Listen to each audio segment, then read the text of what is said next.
Quand Moïse était sur la montagne, Dieu lui a demandé de redescendre. Moïse est donc descendu de la montagne avec les 2 tables du témoignage dans ses mains, sur lesquelles les 10 commandements étaient écrits. En voyant ce qui se passait dans le camp, sa colère s'enflamma et il brisa les 2 tables de pierre.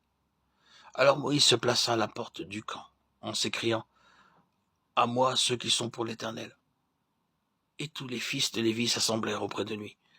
Il leur dit que chacun de vous mette son épée au côté. Traversez et parcourez le camp, d'une porte à l'autre, et que chacun tue son frère, son parent. Peu importe que cela peut être, tuer simplement ces personnes. C'est parce qu'elles ont adoré les idoles et qu'elles ont adoré le veau d'or. Peu importe la nature de vos relations avec lui. Vous devez le mettre à mort.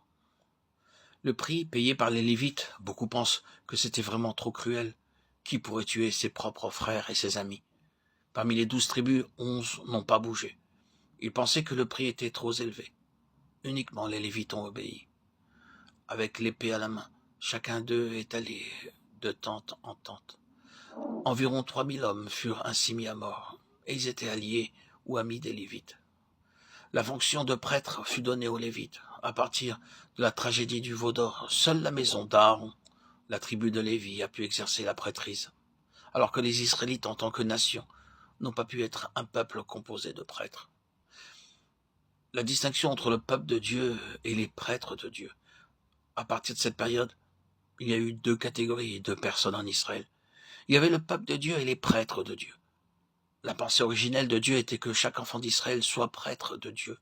Personne ne devait faire partie du peuple de Dieu sans être en même temps prêtre de Dieu.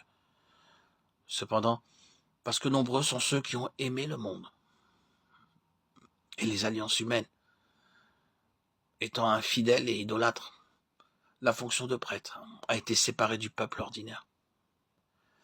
Si quelqu'un n'aime pas le Seigneur plus que son propre père, plus que sa mère, sa femme, ses enfants, ses frères et sœurs, il n'est pas digne d'être disciple du Seigneur.